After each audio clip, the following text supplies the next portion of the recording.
Okay, ladies and gentlemen, you're listening to the Quarter Horse Hauler with Ryan Fleetwood. I am here with a man who needs no introduction at all, except that we're going to let him do his own introduction. Mr. Al Dunning. Al, thank you for being with us today. Thanks, Ryan. It's good. We have such a great time because you've ridden with me at my place before, and now I've come up seen your ranch, and I did a clinic in your area, and I got to see all your horses and things like that, and meet your family. So yeah, we got a good connection. Yes, sir. And that was going to be one of my questions is, do you recall exactly how we first met? Yeah. Cheryl Betts got you, told me she knew this guy and he'd come down and he'd ride with me or something like that. And I don't know, we rode together. That's all I remember. That's about it. Yes, sir. Yes, sir. No, you got it. That's right. Nice old Cheryl to hook us up. I owe Cheryl a debt of gratitude. She said, come down here, stay at our place in Arizona, and I will take you to Al Dunning's, and maybe you can even ride with him. And I thought, I can't ride with Al Dunning. And she said, yes, you can. He's the nicest man. And so, oh, God, yes, that's funny. That's yes, funny. Sir, you've been so kind to me and mine. And I appreciate your friendship and you coming up here a year ago and doing a clinic with us. And I appreciate you taking the time to be with us on this podcast.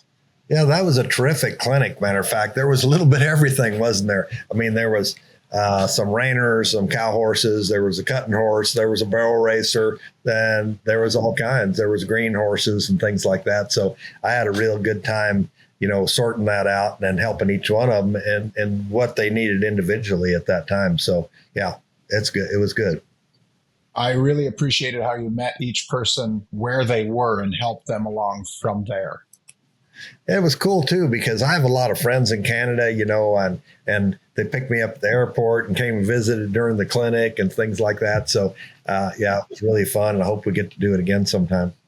Yeah, it really was. It was a great clinic. I would like to do that again. But now, Al, now you're on the spot. Tell me, you did tell me that was probably one of the last clinics you were going to do because you'd rather be where you are now in Iowa, enjoying some time. Yeah, well, I'm going to do a few clinics. I'm going to do ones that I want to do. It's not because they pay me more or whatever like that, or because it's going to be because I like the people I do it with. So that's where I'm at in my life. I've kind of been where most people want to go, I guess, and I'm happy to be able to do all the clinics I've done all over the world, So, and now I just have a few places I still love to go and still love the people in that area. And so you guys are one of them. Okay. So there you go. Oh, thank you. I appreciate that. That's very kind of you. So I guess, for those who maybe don't know all of your history, would you give us a kind of a condensed version of where you come from, Al, and how you came up through the ranks to win and to coach so many people to world championships and reserve world championships and all the titles that you have? Just give us a little overview of Al Dunning. That's a lot to ask, Ryan, just so you know. Okay, buddy. So, I started riding horses when I was a little kid, 10 or so. And then I started showing when I was 12 in the quarter horse shows and at the, little local shows in Scottsdale. I moved there. I was born in Chicago. We moved to Arizona in 1958. I got around the cowboys, and that's what I wanted to do from that point on. I showed as a youth in the quarter horse and was very successful doing that. And I met a girl along the way. Matter of fact, I met her when I was 12. And, I kind of lost track of her a little, except I'd see her at some shows. And one day I asked her to marry me. So how's that when I was 20? So good. Becky and I became a professional horseman in 1970 and married Becky in 1971. And anyway, that's kind of the story. I started training. My original deal was because I'd shown in the youth. I had some really great halter horses in those days. So I showed halter horses and I showed reining horses. And then it expanded. It was at that time there was some other trainers kind of going out of business, and I got their kids that they trained. And so then I got a tremendous bunch of youth kids that rode with me, and they were my focus for a while. And So I did them. And when they were all older kids, no little bitty kids. So, when they 3 or 4 years later, when they went out of the youth, they became amateurs. And I got more interested in doing other things. But we did everything from showmanship, halter, Western pleasure, Western riding, trail, hunter under saddle, hunter hack. I can't even remember everything. So anyway, as it went along, I got real successful doing that kind of stuff. And I had a great group of horses back in those days. In the 70s and 80s, I was just totally blessed with a great group of customers and a great group of horses. So, and then came along a time where I was lucky enough to get a great horse named Expensive Hobby. I bought him from Mel Lawson, who was been a dear friend of mine, and I'd watched Expensive Hobby show, and he was fourth when I saw him show. And I thought, that horse has so much stuff. If I ever have a chance, I'd love to try to have a horse like that. Well, one of my customers told me he wanted a new horse for his daughter, and I went and bought Expensive Hobby for $7,500. And that was 1973. And that horse changed my career. He's in the Arizona Hall of Fame. He's in the AQHA Hall of Fame. He won 4 world titles. I got offered a blank check for him at one time. Wow. He was the cover of my first book I wrote on reining. It kind of goes on. So as my career continued, I had kind of won a lot of things in different events of Western riding, and I'd Western pleasure and reining and working cow horse, you name it. We'd done real well at it. And I started hanging out around the cutters a little bit. And so I decided I wanted to do the cutting. So Don Dodge, which is famous, he's in 5 Hall of Fames, and he's passed away now, but he came and lived in my place. And I had a trailer for him there, and he was there for 11 years off and on, taught me how to cut. And that's where I'm doing today. So I do cutting horses. I do lessons for cow horses and reining horses and now ranch riding horses. That's a big deal out there. So, so that's kind of what I do today. And I've been in business for, since 1970. So quite a while. Yes, sir. Yes, sir. Well, so just going back to what you talked about in the beginning there, it sounds to me like your marriage is going to work out. Yes, I think so far. this will be 53 years, and she's put up with me that long.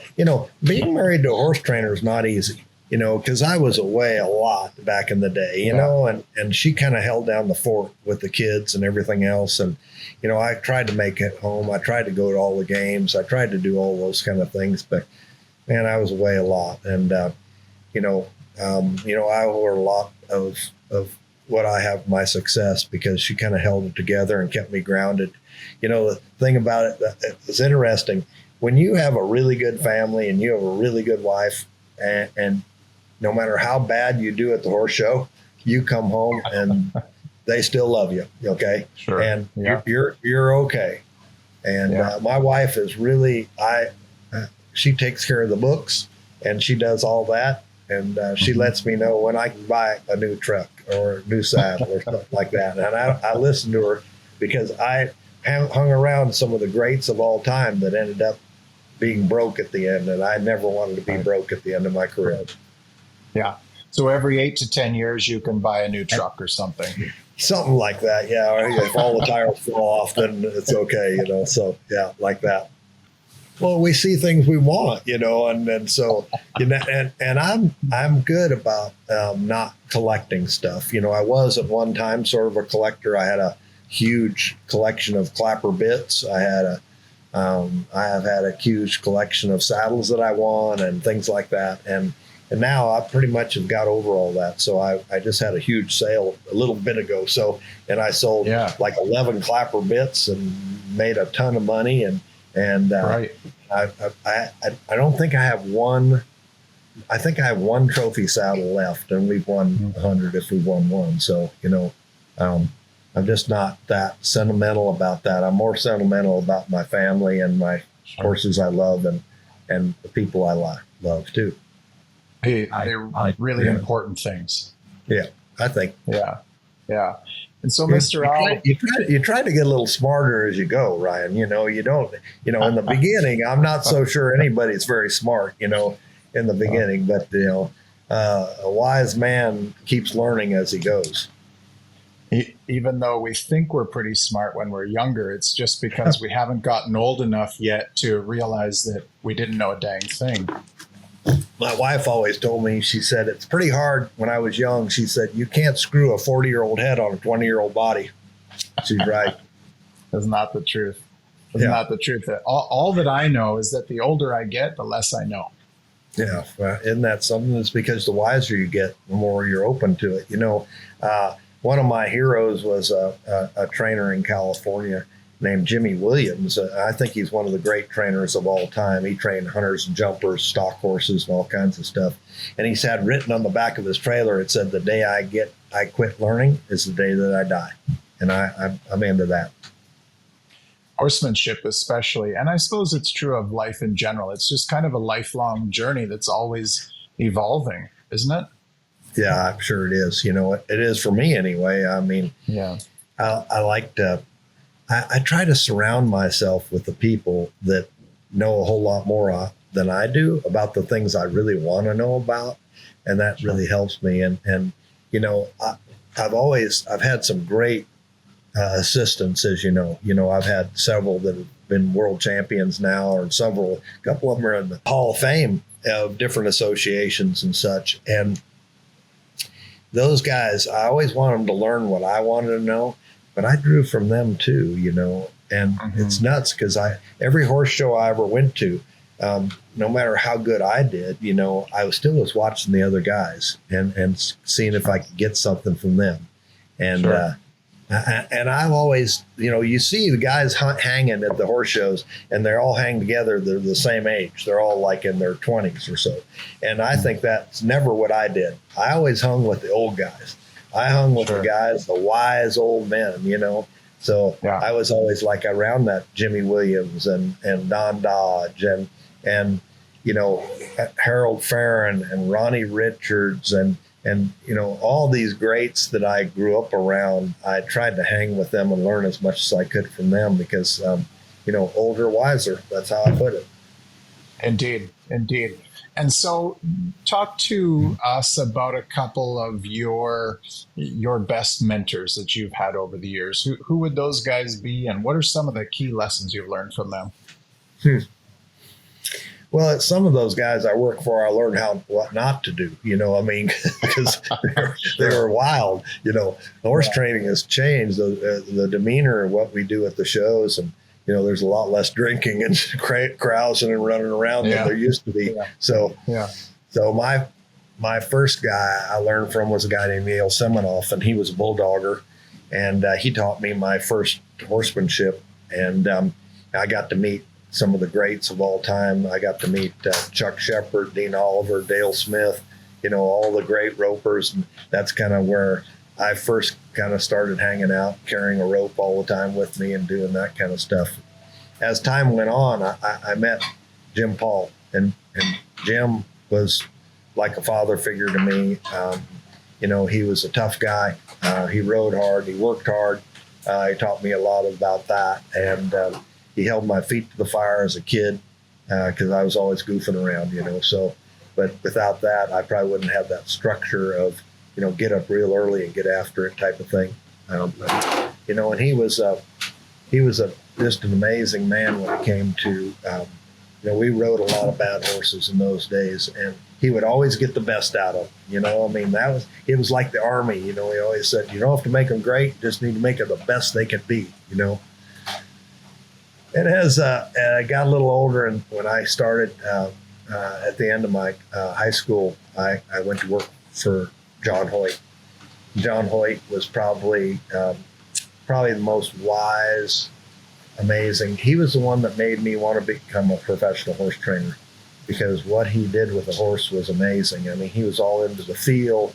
He was all into teaching me the nuances of really training. There wasn't a lot of force involved. It was more like outthinking them, you know, knowing when to quit, knowing, just all these little things that I learned from him. And after riding with him for a period of time, I thought, yeah, I think the only thing I really do good and all the people I like the best are horse people. So I'm going to be a horse trainer. Boom. So, Right. yeah. So right about then, I called my wife, my girlfriend, and asked her to marry me, and told my mom I was going to become a professional trainer. And that's what happened. And, once I got going, Ryan, and I've never had somebody I didn't call. I never had anybody, a time in my life where I didn't have somebody that I could either ride with or call on the phone and help work some things out. And Don Dodge came in to my life. I went over to Shorty Freeman's place, who, was the trainer at Docalina. I went over to his place, was hanging out, and Don Dodge was over there, and I got to meet Don. And pretty soon after that, Don moved next door to me. And I used to ride over there and ride with him early in the mornings, before I get started with my own program. So, and then later, Don moved over to my place. So, and he was there to kind of, keep me in straight and narrow, and taught me how to cut. And, it was just good to be around him. I think what I learned from him was that he was such a great caretaker of horses. His feeding program was impeccable, and the way he wrapped the legs and the way he cared for the horses and how he kept his rigs clean, and he did all that kind of stuff. So I got that from him. So I think I got a little from everybody. I can't say I'm not exactly like anybody, but gosh, without Jim, John, and Don, I don't know. I'm sure I'd be a mess. Okay. Well, it sounds like you would be much different. I was just thinking while you were talking, it's interesting how the knowledge from the older people comes down to others who are on their way up. And then we take what's best for us, what works for us, and that's how we become our own horsemen and our own journey of horsemanship. And then it's incumbent on us to then pass that on to those people who are on their way up, isn't it? Sure.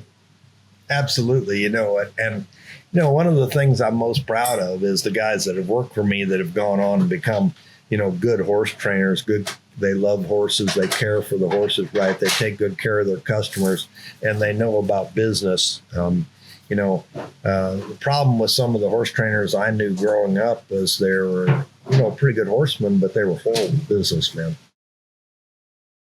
They didn't take care of business very good. They didn't bill correctly. They didn't, they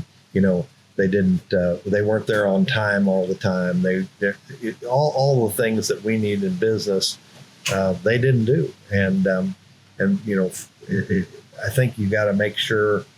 One thing that Jim Paul taught me way back when was that when somebody puts a horse in training with me and they pay me for a month of training, I'm going to wear their shoes off. Okay. I'm going to make sure that they get their money's worth. And I'm never going to tell them something that's not truth about their horse. If it's not good, I'm going to tell them it's not good. And if it's good, I'm going to tell them it's good.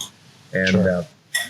Try to be really super honest about that kind of stuff. So if you're really honest, you never have to cover your tracks. That's what I look at. Yeah. Honest and honorable. Yeah. Yeah. Al, tell us a little bit. You talked about expensive hobby. Is there other horses that were standout in your career? And did you have the opportunity to meet, you mentioned Docalina and some horses like that everybody would know. Could you talk about having met some of those horses a little bit and what your thoughts are on some of those horses or families of horses? Yeah, that's a lot, Ryan. So, I like open-ended questions. I mean, obviously, my first great horse was a mare named Morris Crystal. I rode as a youth horse. I loved her. She was great. She taught me so much. I showed her in the all-around, and she was just an amazing animal. We found her at Shorty Freeman's place back in the day. Bill Mowry rode her for a while. Mike Mowry showed her when he was a little kid, a little bit, won a big cutting on her. And we turned her into an all-around horse, but she was a great horse. At my second probably great horse after her was probably Pink Pony. Pink Pony was a mare that I saw at Del Mar, California, and George Texera was showing her in the Hackamore class, and she just was the cutest little horse. Real, when you wet her down, she was daggum pink, and that's why they named her Pink Pony. So yeah, and George and I became real good friends, and anyway, I bought her, and she was really the first horse that I showed that was my breakout horse from me becoming a professional. So she came in just the right time. Then Becky and I raised a great horse. It ended up being an orphan. Matter of fact, his mother died being bred to Docalino at Shorty Freeman's place. I was breeding Pink Pony to Docalina, and she colicked and died. And so her orphan was Gary Kennel gave me a breeding to Boone Bar, and so she had just had a baby by Boone Bar, and he wasn't very pretty, and he had a big old head and big old ears. Becky says, well, we better name him something about feeding him because he's not so pretty where people just really want to hand feed this son of a gun. So we're going to name him More Oats Please. More Oats Please ended up being a world champion in the AQHA, winning the senior cutting, and then he was a NCHA world champion in the open geldings in 91. So 88, 91. And then along the way, I don't know, I've had some really good horses in the cutting, probably Zack and Blue was probably my favorite of the group.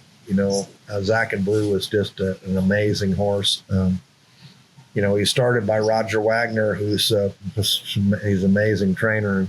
This horse won 7,000 when I bought him, and I won over 100 on him. He just was a great horse. He was world champion NCHA novice horse in 2012. Just one of those horses that was just like all mine, he was hard to catch in the stall. He's one of those who had so much feel and all that. This dude could run and get it with a cow, so he was a special horse. But, I don't know, I could go on. I've had so many really great horses that it's pretty special. But, when it comes to those other horses that are around that I've seen that are great, Docalina was probably, I'll tell you a quick little story. So I heard Shorty Freeman won the cutting fraternity. So, and I was just down the road for him then, and had become kind of hung out there at Shorty's watching and stuff like that. Here I am, a 20-some-year-old kid. And so Shorty and I become sort of friends, So I went over to see Docalina. And so they took me by his stall to show me, I thought they were kidding, because this little, he wasn't much to look at. He really wasn't. He was little, and when somebody builds up a horse like that, you think it'd be this big, powerful, and he was just a little cat now. And so I got to see that horse, and I was like, but his prodigy was so great. Becky and I were in the broodmare business for a while. We had 5 daughters of Docalina, okay? And we did great breeding those mares, and everybody wanted something out of a Docalina mare. And I got out of the broodmare business when my Docalina mares were too old. So that's how much I thought of it. Yeah. So, Mr. Al, changing horses a little bit here. Tell me, after this long and storied career and all the things that you've done, what's next? What comes next for Al Dunning? That's pretty interesting. I love giving lessons. I really do. I love being at the ranch. My wife and I, we have plans to spend a little time back here. We're in Iowa right now at our cabin in Spirit Lake, and we love it to be in together here, and I owe it to her for sure. Our family loves it back here. On the 22nd, I'm going to Nashville, and they're inducting me in the NCHA Hall of Fame, which is pretty cool. Wow.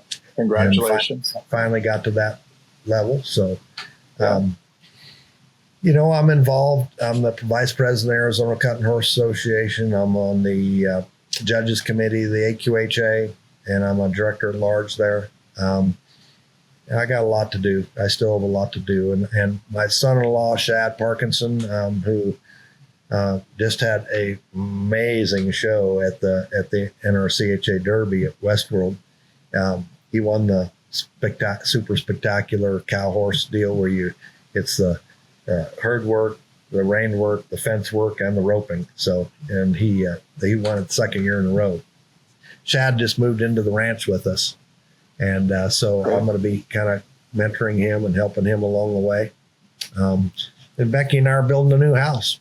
So, I sold the ranch and I kept 5 acres off of the south end and gave 2.5 to Mackenzie and Shad, build their house, and they're in theirs already. And Becky and I, we hope to be in ours in October sometime. So I got a lot going on. I'm going to slow down training. I'm going to pick my spots for doing the clinics that I want to do. If something comes up that someone says, let's go fly fishing, and I have a show to go to, I'll go fly fishing instead. So that's the difference in my career. I've shown a lot. If you figure I started showing in 1962, and I've shown, I don't know what I've averaged, but the last time I hauled for the world, I won the world on a mare named something. I'll have to think of what it is. And I showed it over 110 shows. Wow. Main duels for Amanda. That's a lot of horse showing. So, I still love what I do and I love our horses, but I like the people better. I like the people a lot. I love the horses, love the people.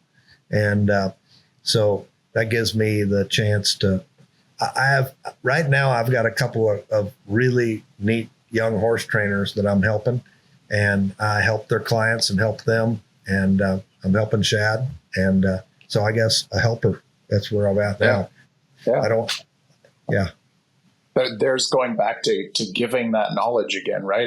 And at this point, I don't think you have anything left to prove at all, but to be able to help people, and the people who get help from you, knowledge from you, either directly from you or indirectly through others that you've helped, are they're just in such a beneficial position to get that. And I know that to be true because in the small amount of time you and I have spent together, I have learned things both on the back of my horse and with nothing to do with a horse too. So thank you. That's good. Well, I have so many other things that I'm doing this podcast with you, which I just really enjoy because I enjoy you.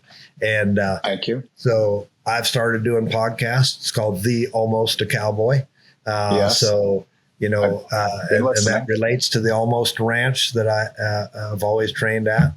I've had 3 Almost ranches. I have an online course that you can ride with me anywhere. Send me a video of your riding, and I send you back a voiceover of critique. Awesome. I've got an accreditation program, so you can be an accredited rider through me. And, I don't know if that means that you're a superstar, but I'll tell you what, it has 53 skills you have to go through to pass this thing. And it's rigorous. I have had hundreds start and not pass it. And I think I've had like 12 or 14 pass it over the years, that went all the way through the whole program. So it's very interesting. And I've got a wonderful girl that works for me in the office named Riley. And she is really stepped up. She takes videos of me all the time, like I do Tuesday tips, and we do throwback Thursdays. I think you've seen some of those kind of things. So my social media presence, we have over 60,000 followers now, and it's just a lot of fun. So I'm trying to have a lot of fun with where I'm at right now in my life. That's great. I love it. The last one I saw was softening the belly. There you go. That was yesterday, I think. So you are watching. That's good. So my whole deal with that is that I was riding a horse and Riley just happened to come out and I go, hey, I just thought of something. So I said, let's try to show, because a lot of people think if the mouth is strong that they need to get after the mouth. And my deal is you play with the mouth and, you make the belly get soft. So when the belly gets soft, the mouth gets soft, and it has a direct relationship to usage of the legs. And we go back from, thinking back how they train dressage horses. That's what we think about. So, because a lot of the things we know about, proper horse training comes from that era of dressage. Mm-hmm, mm-hmm. Oh, it's great. Al, I want to ask you, alluded a few minutes ago to your director at large position with the AQHA. And as you know, we always have at least one great annual visit at Yeah, AQHA yeah, convention for when we sure. see each other there. So And I just would I like, introduced you to Lynn Palm this year. You wanted to you, meet Lynn. you are a Yeah, gentleman and a scholar. Now, Lynn yeah. has agreed to come on the podcast as well. Good, good. And She's involved. yeah, what a great lady. What a sweetheart. She knows And so so much. She's very, very super smart. Matter of fact, the first podcast I did was Prina sponsored it, and it was with Lynn Palm. So yeah, I you're know gonna enjoy the heck out of her. And I hope you I listen to mine listen. first before you do her, because yeah, she's like a fountain of knowledge. Okay, so it's good. So it's a little bit of a friendly competition thing there. I should set up with Lynn soon and then decide Sure, which one. whatever. I mean, it's all good, you know. Yeah. No, I really enjoyed meeting her. And then, I got to tell you, for a Canadian prairie kid to get to sit with Al Dunning and Lynn Palm at some of the AQHA meetings, I felt like I had to pinch myself and see if it was real Oh, or you're not. funny. That's good. So tell us a little bit about your position with AQHA and what you think of the association in its current role. Maybe if you would touch base on your thoughts on digital registration. You know, there's a lot going on there with the AQHA all the time. So I've been in it a long time ago. A guy named Bill McDowell was the president of the Arizona Quarter Horse Association, and he asked me to be on their board, and I was 20, I think, or 21. And a few years after that, I became president of the Arizona Quarter Horse Association, and then I was president of the Arizona Cutting Horse Association, the president of the Arizona Rein Cow Horse Association, and along the way, a friend of mine, I got to know Martin Clark. He was president of Arizona, the American Quarter Horse Association. Asked me if I go on the judges committee. I believe, yeah. So show committee. Sorry, the show committee. Okay. So I did. I went on the show committee. Wasn't long after that, I was the chairman of the show committee, and then since then, as years went by, I became go on the judges committee, and I've been the chairman of the judges committee, and I've been on a lot of the other. I've been on the Hall of Fame committee. I've been on the I've been on like 4 different nomination credentials. I've been on all those. Right. So I've been around the guys, and I've had a real close relationship with several of the guys that became president. And so that's what I do there. And I'm dedicated to try to make sure that judging is fair for everybody, and that the judges are honest and do the job they're supposed to do. I'm serious about that. And I really like John Pipkin, who worked for me, is now the head of the judges. He's the director of the judges there. And John worked for me after he got his master's and before he got his doctorate, and then after he got his doctorate or something like that. Anyway, he was there twice, and John is an amazing guy. So I'm enjoying, him, mentoring him through the process. When it comes to AQHA, it looked like there's so many other associations that have jumped up and become very vital and pay a lot of money. So there's a lot of guys that just went that way. So it looked like we had a major decline. And then all of a sudden, the ranch stuff came on. And when the ranch stuff came on, AQHA became revitalized again. So pretty cool how it all worked out. But anyway, I see some really good things happening.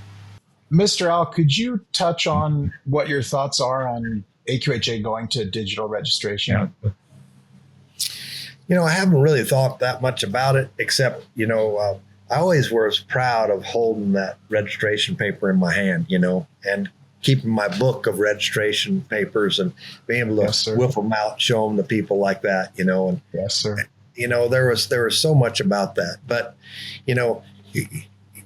just as soon as I try not to be an old curmudgeon, and I keep thinking, we need to step step it up, and I have to accept that kind of thing. So if it's easier for people to do it, if it's better for the AQHA, I'm all in. So I'm not going to just I'm not going to say the old way is the best way all the time. Yeah. No, I appreciate the sentiment too, because I have the same thing. I have a leather bound binder. My mother made the leather binding for me, and I keep all my registration papers in it. And I love to get it out and go through it with people and talk about it. And I mean, I totally understand the sentimentality. The first time I got a set of registration papers in the mail with my name on it, still feels about the same now when I get a set of registration papers with my name on it. I love it. But I also, I'm with you in understanding that perhaps we need to look at moving along with technology and the world as it exists now, and how many advantages there would be to moving to digital registration. Yeah. And everything I get, I still like having paper copies. If they ask me, I will send you an email or if I give you a paper receipt, I take the paper receipt. So, but, I'm getting over it, so I'm trying to get in this century, so. And I'm with you, because I'm just in that age frame where, we do things digitally and I like that, but I also want to have everything on paper just in case I need to go back to it for some reason. So I got you. Yeah, that's great. Al, as we bring this to a close, could you or would you share with listeners one of your pivotal moments in life?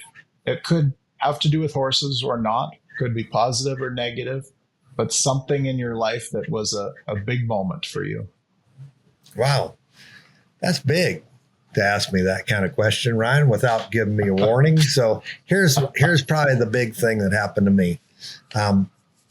As time went on, I was with John Hoyt, and him and his wife had an accident. She was killed, and John left the Almost Ranch, and I was working for him at that time, and I could either go with him or I could stay there and become a professional. And I took the leap of faith. I have faith in Jesus Christ, and I put a lot of prayer into this.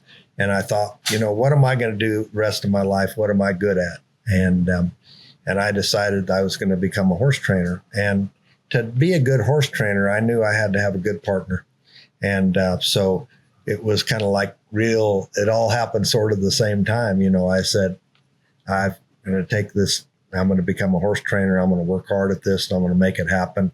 And I'm going to marry that girl, Becky. And she's going to be my wife. And we're going to be partners at this. And we're going to love each other and work forever. And that's how it's been. And so I guess if I had to give anybody any advice, the only way you end up being really successful is you have to have a good partner, and you have to stick with her. And it's not always easy. There's hard times on her side, and there's hard times on my side. There's temptations. There's all kinds of things. There's arguments. There's disagreements. There's that stuff. It's all trivial. It's really what's in here, and your faith, So, I think that combination of deciding what you're going to do and not varying from it, sticking with your family and your wife and knowing how important they are, and having faith in Jesus Christ. So that's what it is for me. That is a fantastic answer. Thank you, Al. I think we're gonna call it right there. I am so appreciative of you taking the time, Mr. Al, to come and be on this Quarter Horse Hauler podcast with me. I just can't thank you enough, and I'm looking forward to our next visit. Thank you. I'm looking forward to it too, Ryan. You take care. And you can come ride with me anytime, just so you know. Okay. Thank you. I appreciate that so much. Ladies and gentlemen, this has been the interview with Al Dunning on the Quarter Horse Hauler with your host, Ryan Fleetwood.